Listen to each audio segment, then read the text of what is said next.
Bonjour et bienvenue sur la mécanique universelle. Alors aujourd'hui nous sommes samedi 5 novembre 2022 à 13 heures et je continue mes digressions à partir de cet ouvrage de Jacques Dante, Hegel, sa vie, son œuvre. Voilà, un petit résumé mis à la portée des autodidactes comme moi, euh, des, voilà, pour comprendre, pour essayer de comprendre la philosophie de ce grand philosophe qui est très compliqué à lire dans le texte, même d'ailleurs pour les Allemands, d'après ce qu'on dit. Euh, et donc voilà, que tous ces metteurs à portée d'humain, tous ces profs de philo euh, qui depuis très longtemps, hein, voilà, ça fait depuis qu'Hegel a écrit par exemple, et qui le font pour plein d'autres, pour mettre à la portée de tout le monde la science, la philosophie, l'histoire, etc. C'est extraordinaire. Et en fait, c'est la grande solidarité humaine qui n'est pas visible et qui n'est pas complètement consciente. Ce n'est pas des actes, mais en fait, on est des altruistes tous, même si, bon, ben, c'est son métier, il a gagné peut-être sa vie avec cet ouvrage, mais c'était pas le fond. Et l'homme, l'argent, c'est juste pour vivre. La plupart des hommes sont contents de travailler pour autrui. Et tous les êtres humains sont heureux de travailler. C'est une honte quand il y a des gens qui disent oui, il vaut mieux leur couper les vivres parce qu'ils n'ont plus envie de travailler. Non, ils n'ont pas envie d'être abusés. L'être humain, il a pas envie de ne pas être respecté, de faire un travail qui n'a pas de sens, dont on ne lui donne pas le sens, où il fait juste rapporter de l'argent à son patron, mais sans que le patron ait l'intuition, l'intelligence tout simplement de lui fournir en compensation le sens de son travail, les félicitations pour ce qu'il fait, etc., etc. Donc évidemment que l'homme, il est pas, le peuple est très intelligent globalement, hein, et c'est pourquoi on est parti sur l'idée de la démocratie, la souveraineté du peuple. Le peuple, parce qu'il est plus intelligent que les dominants, c'est lui qui est souverain en démocratie. Sinon, ça serait l'aristocratie qui serait souveraine, ou l'oligarchie, ça serait, on serait à ce niveau-là. Si l'humanité évolue vers la démocratie, c'est pas pour rien. Voilà. Alors, oui, les dominants sont très pertinents, sont très intelligents au sens adaptatif du terme, ils sont créatifs, ils sont voilà, entrepreneurs, tout ce qu'on veut, mais l'intelligence du cœur, qui rejoint le QI et le QE, c'est le peuple qui la détient. Voilà.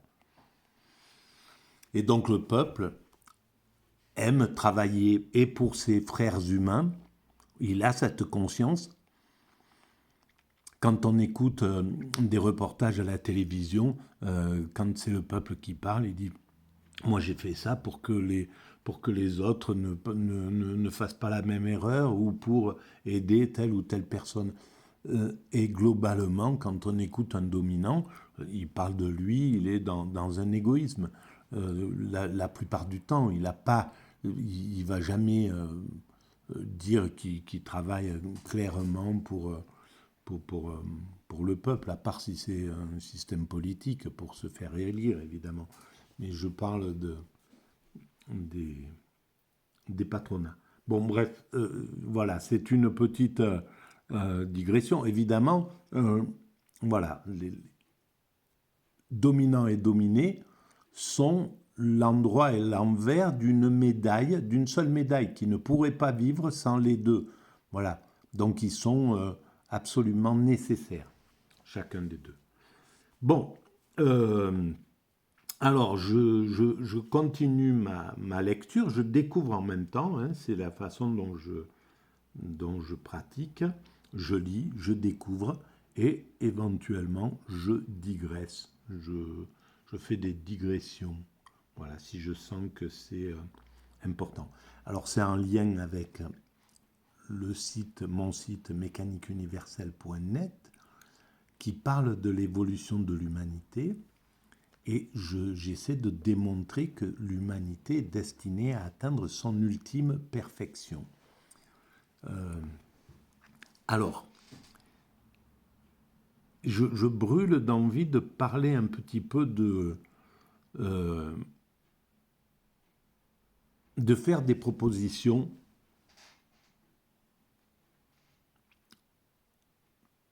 pour un nouveau système, pour des nouveaux systèmes économiques et politiques pour l'humanité. Alors, j'ai commencé sur la mécanique universelle, je l'ai fait dès le début d'ailleurs, en disant que je pensais que l'humanité, parce qu'elle est destinée à atteindre son ultime perfection, l'universalité, la paix universelle,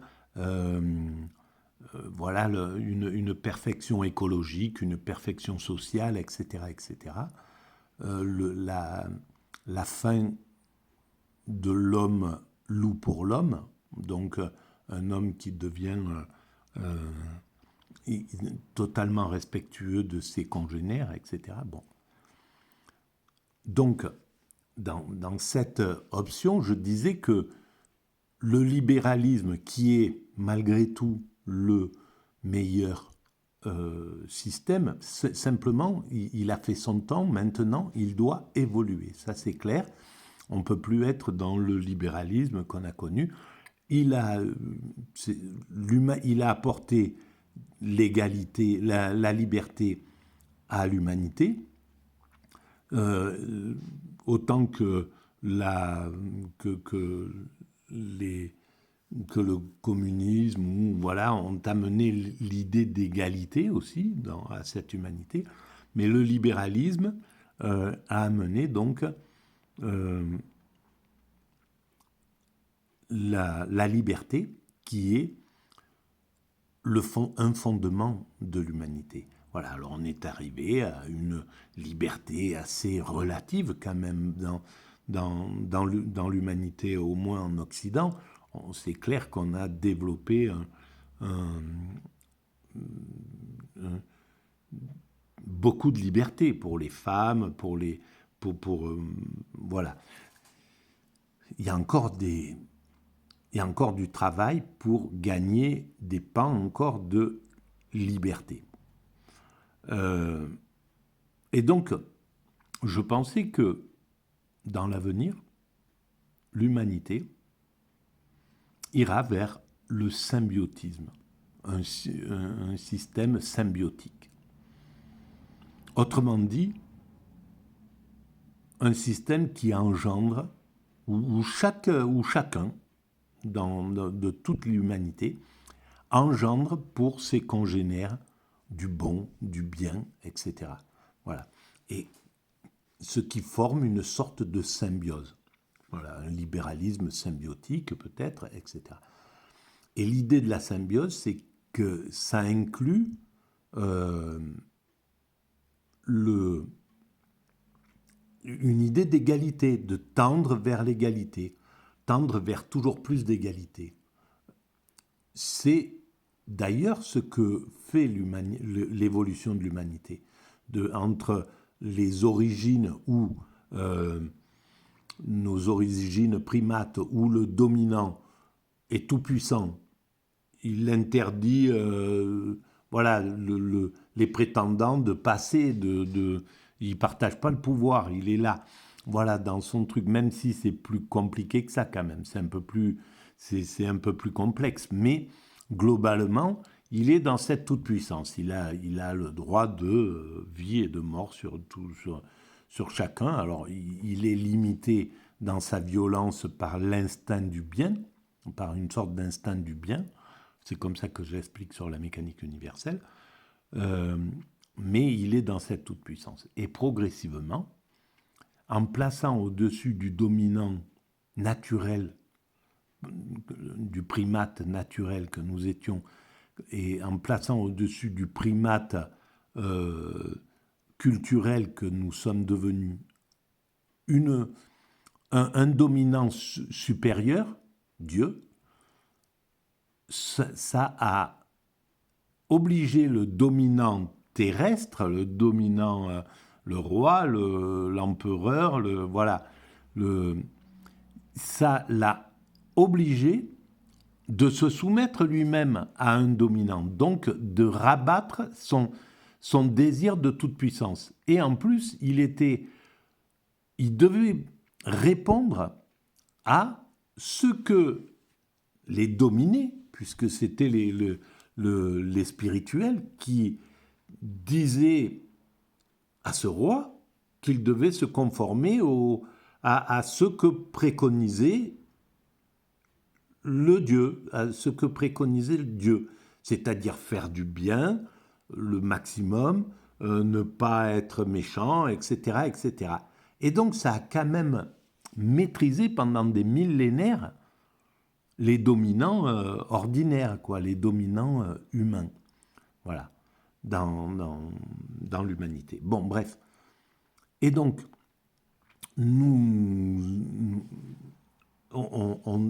il faudra que je réfléchisse, je ne vais pas le faire maintenant, mais de réfléchir à quel système, d'abord, quel système je pense qui risque de se mettre en place dans les décennies qui arrivent, et qu'est-ce qu'il faudrait préconiser pour que nous allions toujours vers un peu plus de bonheur à chaque, voilà, de génération en génération, de moins en moins de danger, de plus en plus de bonheur, de plus en plus d'amour du prochain, de plus en plus de fraternité, de plus en plus d'égalité, de plus en plus de liberté. Voilà, qu'est-ce qu'on peut faire pour aller vers ça? Alors, la première chose, c'est une des premières choses, à mon sens, c'est établir un respect entre Occident et Orient. Respecter les autres cultures. Donc, et ça, c'est les médias qui peuvent faire ça.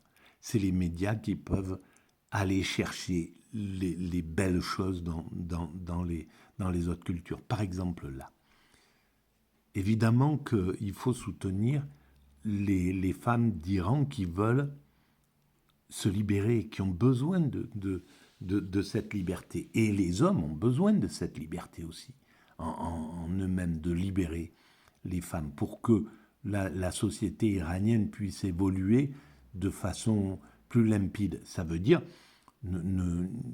c'est ni sombrer dans ce qui s'est passé, je crois que c'était avec Atatürk, qui a interdit le voile, ni l'obliger, ni l'interdire, mais donner absolument la liberté à chaque femme de pouvoir choisir, faire ses choix, etc. Par exemple, dans cette chose-là.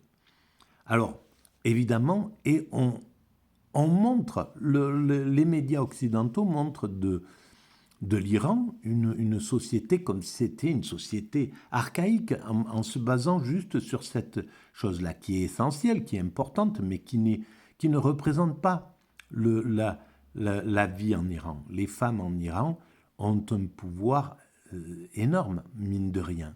Beaucoup font des études universitaires, etc. Pourquoi on ne voit jamais, pourquoi on ne va pas, pourquoi nos nouveaux médias là ne vont plus interroger les gens dans les pays et les gens dans la diversité avec une, une vraie bienveillance. Voilà, où on peut dire évidemment, donner la parole à ceux qui contestent le système, mais aussi à ceux qui montrent à quel point cette civilisation est riche et puissante, et c'est valable pour tout le monde musulman. Voilà, pourquoi ne pas aller montrer tout cela? Pourquoi ne pas montrer les films qui sont réalisés là-bas correctement, au lieu d'avoir de nous donner du 90% américain ou français franco-américain ou voilà européen, et un minimum de culture étrangère. C'est complète. On ne nous donne pas le choix d'apprécier les autres cultures. Et ça, c'est quand même vraiment incroyable. Parce que à l'époque des, des pionniers de la télévision, quand il y avait 5 colonnes à la une, voilà, je vous renvoie pour les plus jeunes à aller regarder ça sur Internet, à l'INA ou ailleurs. Et c'est hallucinant à quel point c'était des journalistes avec une éthique incroyable, quoi. Dans les guerres, ils étaient des deux côtés. Sur la guerre du Vietnam, ils montraient aussi bien euh, le côté Viet Minh que le côté Viet Cong. Et ils montraient les horreurs de ce que produisaient aussi les Américains. Et bien sûr, les horreurs de ce qu'engendraient les Vietnamiens. Mais ils essayaient d'être justes. Maintenant, c'est fini. Là, voilà, sur cette guerre, par exemple, il n'y a plus personne qui est de l'autre côté. Ceux qui y sont, c'est pas relaté en France. Les vrais drames de cette guerre et des deux côtés ne sont pas relayés. Ce qui pourrait suffisamment révolter la population, comme les quelques images qui ont permis à la population américaine d'obliger leur gouvernement de cesser la guerre rapidement, parce que c'était catastrophique, cette petite fille qui court avec une bombe qui a soufflé tous ses vêtements, par exemple. Voilà, où il y avait quelque chose. Et là, le système s'est organisé pour dire non, on ne doit pas montrer pour la dignité des hommes, etc. On ne doit pas montrer le pire. Mais c'est qu'une manipulation de perversion narcissique pour dire je ne veux pas qu'on voit ce qu'on fait. Voilà, c'est aussi simple que ça. Et on veut pouvoir le faire, continuer comme on veut, sans contestation. Et c'est ça le gros problème du néolibéralisme. Il a réussi, en s'accaparant les médias, il a réussi à neutraliser l'esprit critique. Et c'est catastrophique pour l'Occident aussi, autant que et pour les dominants autant que pour les autres, parce qu'en définitive, ils évoluent tête baissée vers quelque chose qui va finir par les écarter, parce que ils deviennent de plus en plus insupportables à l'ensemble du monde. Voilà. Bon. Donc j'essaierai de travailler un petit peu, de réfléchir à faire des propositions positives, parce que je critique beaucoup, c'est vrai, mais maintenant, il est peut-être temps aussi pourquoi pas, moi j'ai le droit aussi, hein, comme il y a les libertariens qui parlent, qui proposent des choses invraisemblables pour certaines. Non, bon, je rigole, hein, mais et pourquoi moi j'aurais pas droit, moi MOITZ, pourquoi j'aurais pas droit aussi à y aller de ma théorie, hein, comme John Rawls, la théorie de la justice. Voilà, la théorie pour les siècles qui arrivent, pour voilà, une nouvelle sortir des 2 ou 3 derniers ismes, communisme, libéralisme, pour aller vers le symbiotisme et peut-être mieux encore. Il faudra y réfléchir. En tout cas, les idées ne me manqueront pas, j'en suis sûr. Voilà. Donc, je vais essayer quand même de recommencer cette lecture.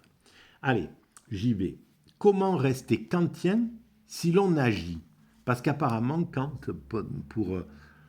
c'était plus théorique. Et là, Hegel, c'est l'action. Il veut analyser l'action de l'humanité, l'action des humains, l'action des dominants dominés, etc., etc. L'action décide de tout. Elle lève à chaque instant des antinomies apparentes et atteste l'identité profonde du sujet et de l'objet. Chaque action tend à dépasser une idée subjective et à la rendre objective. Toute action, toute activité et idée qui n'est pas encore mais est dépassée comme subjective. L'activité effectue le passage du subjectif à l'objectif. Séparer absolument le sujet et l'objet, c'est proscrire théoriquement toute action, c'est se priver de liberté effective. Et je pense que c'est juste. Parce que l'objet, c'est grandiose, hein, c'est plein de choses. Voilà, là, ce que placer cette vidéo sur Internet, c'est un objet.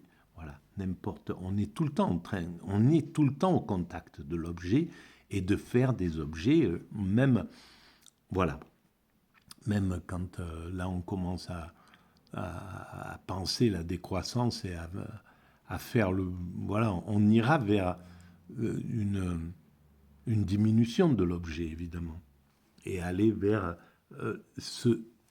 vers le minimum de confort, un très bon confort, mais le minimum de confort pour pouvoir profiter de la contemplation, de la béatitude, de l'extase.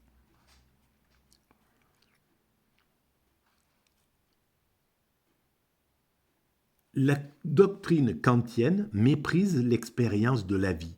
Elle institue ouvertement, en 4 domaines privilégiés, des antinomies, des contradictions insolubles, et elle en exploite bien d'autres subrepticement. En quoi consiste son illusion selon Hegel? D'une part, elle ignore qu'il n'y a pas seulement 4 antinomies tirées du monde, mais qu'il y en a dans tous les objets de quelque nature qu'ils soient, comme dans toute représentation, dans toute notion, dans toute idée. D'autre part, elle perpétue indûment les rares contradictions qu'elle a choisi de dévoiler. En fait, on rencontre partout et en tout des contradictions et elles ne sont pas éternelles. Elles bougent, elles se résolvent. L'éclosion et la suppression continuelle des contradictions continuent l'essence de la vie. L'esprit, l'essence de la vie, c'est l'esprit pour lui. Et effectivement, en fait, le monde l'action est totale. On est dans un mouvement d'action, mais impressionnant. Voilà, là, on est le monde, si on arrête le monde à l'instant, là, évidemment, là, je braque la caméra sur un endroit paisible, calme, où on voit d'ailleurs une nouvelle œuvre qui a apparu, 2 nouvelles œuvres qui ont apparu sur ces endroits. Je vous laisse les découvrir. Et je vous dirai ce qu'elles sont si vous me le demandez. Bref.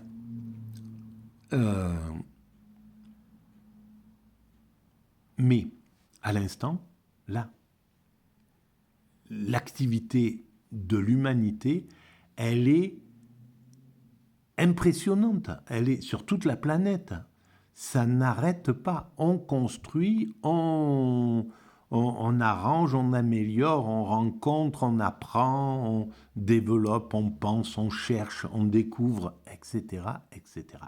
Là, on est dans une... C'est l'action qui prédomine, évidemment, dans l'humanité.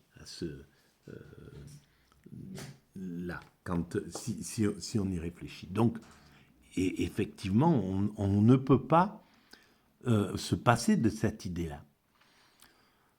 Et on construit, en fait, le paradis dans lequel nos descendants humains, nos frères humains qui après nous viendront, pourront vivre un état de contemplation, d'extase, de béatitude.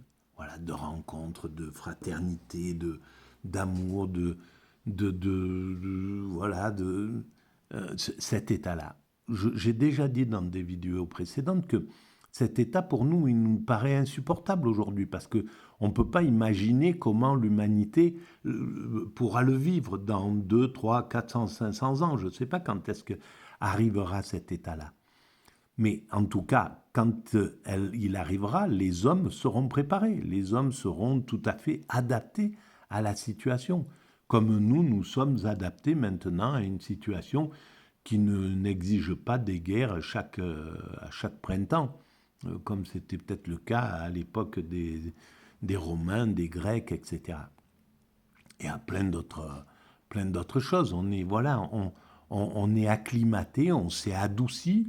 Voilà, on est adouci par rapport et donc, l'humanité, quand elle parviendra à l'extase facile, à la contemplation, au fait d'être, de jubiler de l'existence, eh ben, elle aura cessé avec l'action. L'action n'aura plus d'intérêt pour elle. Comme nous n'avons plus guère d'intérêt pour la guerre. Voilà. Partir la fleur au canon, en Occident, c'est fini. Alors oui, on peut encore nous envoyer à la guerre. Et c'est là où d'ailleurs le libertarisme a de l'intérêt. On a aussi intérêt à écouter les libertariens dans ce sens-là. Quand ils disent, ben voilà, on ne veut plus d'un gouvernement, malheureusement ils vont dans l'excès inverse, mais un gouvernement qui, par la conscription, fait de nous des esclaves où il peut nous envoyer à être de la chair à canon pour nous faire tuer à la guerre. Et effectivement, là on sent bien que le gouvernement, nos gouvernements, l'Occident, l'Europe, peut très vite décréter qu'il faut partir à la guerre. Et voilà, c'est fini. Hein. À partir de là, même si on n'a pas envie d'y aller. Donc il y a encore ce risque dans les choses. Parce qu'on est organisé de façon à devoir obéir à ces gouvernements. Et donc au niveau politique, c'est clair qu'il faudra dépasser ça. On sait qu'on pourrait le faire. On sait qu'on pourrait désobéir à des ordres iniques. On a vu, Milgram qui a fait une expérience fondamentale.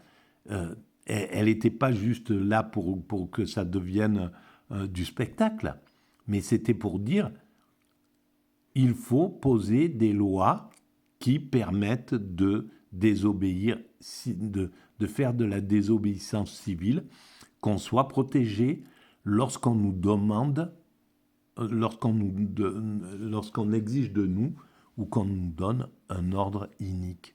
Si on y dit d'aller tuer quelqu'un, un autre être humain, on doit pouvoir dire non, je ne veux pas, je ne ferai pas ça, ça n'est pas mon... Et ça, à l'échelle de la planète tout entière. Voilà. Donc, il faudra finir de toute manière, l'humanité finira par accéder à une vision universelle, à un fonctionnement universel. Et ce type de loi pourra se poser universellement. Évidemment, ce n'est pas possible de s'imposer des lois comme ça si on risque d'être attaqué, par exemple. Voilà, évidemment, c'est quelque chose qui peut s'imposer, mais à l'échelle de la planète tout entière. Mais on arrivera à ce moment-là. Donc, la doctrine kantienne méprise l'expérience de la vie. Elle institue ouvertement en 4 domaines privilégiés des antinomies, des contradictions insolubles, et elle en exploite bien d'autres subrepticement. En quoi consiste son illusion, selon Hegel? D'une part, elle ignore qu'il n'y a pas seulement 4 antinomies tirées du monde, mais qu'il y en a dans tous les objets de quelque nature qu'ils soient, comme dans toute représentation, dans toute notion, dans toute idée. D'autre part, elle perpétue indûment les rares contradictions qu'elle a choisi de dévoiler. En fait, on rencontre partout et en tout des contradictions, et elles ne sont pas éternelles, elles bougent, elles se résolvent. L'éclosion et la suppression continuelle des contradictions constituent l'essence de la vie, l'esprit. Si les antinomies se bloquaient, la vie s'arrêterait, et déjà le simple mouvement mécanique qui suppose l'incessant passage de ces moments contradictoires l'un dans l'autre, mais aussi dans le processus biologique équilibre sans cesse perdu et retrouvé. Et effectivement, c'est pour ça que Hegel a raison quand il dit qu'on ne peut pas se passer de la guerre, de la violence, voilà, des oppositions, de la manipulation, de tout ce qu'on voit perdurer. Alors, en théorie, on sait qu'on n'a pas envie de ça, on sait qu'on ne veut plus ça, mais effectivement, le monde s'arrêterait. C'est pourquoi on ne peut pas atteindre la béatitude, l'extase, l'état de contemplation, le samadhi. On ne peut pas l'atteindre avant qu'il soit le temps, avant qu'il en soit l'heure. Avant l'heure, c'est pas l'heure, après l'heure, c'est plus l'heure. Bon, avant l'heure, c'est pas l'heure. On ne peut pas, parce que le monde s'arrêterait. On peut pas, l'humanité ne peut pas tomber en extase, parce que si on était en extase, on n'a plus envie de, on n'a plus de nécessité de construire, on n'a plus la nécessité de faire, d'agir. On n'a qu'une seule envie, c'est de jouir de la contemplation, d'être en vie, de jouir de l'instant présent, etc. Donc, pour l'instant, il faut encore être dans ces antagonismes, dans ces antinomies, dans ces mécanismes dominant-dominé, etc., etc. Mais notre travail, c'est de diminuer leur intrication, de diminuer leur violence, de diminuer ces antinomies, ces antagonismes, de réduire les écarts constamment, les écarts entre riches et pauvres, etc. Et donc, on voit qu'on est dans un moment justement qui a inversé ce rôle-là, qui a écarté qui a creusé les écarts. Et donc, on peut comprendre que le moment du néolibéralisme, c'est un moment de régression, à cause de ça, justement. Parce qu'il a accentué des choses que l'humanité, depuis 10 000 ans, qu'elle est un peu organisée, ou 9, 8, 7 000 ans, depuis qu'on est en société, s'acharne à réduire de siècle en siècle. De siècle en siècle, on diminue les choses. Et là, on est parti dans un sens inverse, le néolibéralisme. Pas pour tout, bien entendu, pour certaines parties. D'où un monde où les dominants sont lâchés en toute liberté, c'est pas vivable pour l'humanité. Voilà. Donc je continue. Hegel songe surtout à la vie la plus vivante, celle qui ne tolère pas la fixation, le durcissement, ni non plus la répétition monotone. Voilà, alors ça, c'est pareil. On ne peut pas penser que l'humanité pourrait tomber dans... On ne peut pas préconiser l'extase parce que c'est quelque chose qu'on estime comme monotone, parce qu'on On ne comprend pas la jubilation que c'est, le plaisir que c'est, l'intensité du plaisir qu'il y a dans l'extase. On ne le comprend pas. Donc pour nous, ça correspond à un monde monotone, un monde qui, voilà, il n'y a pas d'aventure, il n'y a pas de mouvement, c'est pas fun, quoi. Voilà. La vie des relations humaines, la vie sociale, la vie de l'esprit et de ses œuvres, l'histoire. Il advient certes que des conflits s'y prolongent et mettent notre patience à l'épreuve. Il a raison, c'est ça exactement. C'est ce que je dis, donc voilà. Aussi, je dis ça. Que c'est pour ça qu'on est en colère, c'est pour ça qu'on prend des positions en tant que... Voilà, et Hegel aussi a pris des positions qui ne tiennent pas dans le temps, qui sont injustes, qui sont... parce qu'il était écorché, parce qu'il il supportait pas le monde tel qu'il était, l'injustice, etc. Ça, c'est tout à fait légitime. Voilà. Mais par contre, voilà, ça ne soutient pas l'épreuve du temps. Voilà. Avec le temps, on se rend compte que dès qu'un philosophe parle vraiment politique, euh, dans une grande partie du temps, le temps finit par le mettre en contradiction ce qu'il a dit. Mais à la longue, il faut bien qu'il aboutisse. Et entre-temps, les forces antagonistes ne sont pas restées face à face, figées dans un garde-à-vous indifférent. Dans tous les types de relations humaines, les éléments contradictoires se trouvent intimement concernés les uns par les autres. Et même lorsqu'ils tendent à se détruire mutuellement, ils ont besoin les uns des autres. L'issue de la lutte peut varier. Anéantissement, domination, compromis, synthèse, innovation, mais rien de fini n'est éternel. Un homme tombe, une nation déchoit, un argument se disqualifie. Les vainqueurs s'enrichissent des dépouilles des vaincus et en sont comme transfigurés. L'histoire est aussi l'histoire de l'esprit, se tisse dans ces luttes toujours reprises. Voilà. Et c'est pourquoi, normalement, on doit être...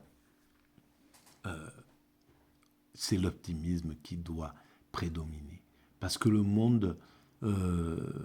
voilà, tous les conflits qui sont aujourd'hui présents sur cette terre, dans 20, dans 30 ans, dans 40 ans, c'est fini.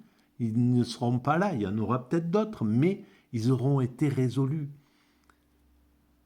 Et donc, évidemment, quand on est dans la tourmente, quand on est dans le moment, on ne peut pas dire ça, par exemple, à des Ukrainiens qui sont en train de vivre un chaos d'un côté comme de l'autre. Pour eux, c'est compliqué d'imaginer que ça va s'arrêter, que ça sera terminé. Mais c'est pourtant le cas. Il y aura la paix, il y aura plus tard la réconciliation, il y aura, etc., etc. Voilà. C'est comme ça l'humanité. Et de plus en plus, on va vers cet état-là. Voilà. Alors,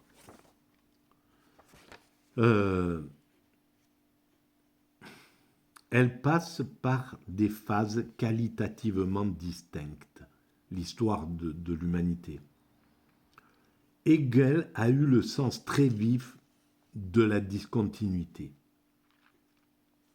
Bon, je vais arrêter là et je reprendrai dans la prochaine vidéo. Je vais en profiter peut-être pour en faire quelques-unes. J'ai du temps et en plus un peu du souffle. Bon, je vous remercie et je vous remercie de mettre donc des pouces comme je vois que ça se fait et ça fait qu'il y a de plus en plus de passages sur les vidéos. Voilà, hier par exemple, il y a eu 100 passages et je trouve qu'on est parti à un moment où j'étais... il y avait 20, 10, 15, 20 passages, des fois 2 passages par jour. Donc voilà, c'est donc efficace et puis ça permettra voilà, à mener peut-être des idées un peu novatrices par certains côtés, même si elles ne sont pas très bien exprimées. Voilà, je vous remercie de votre écoute. À très bientôt.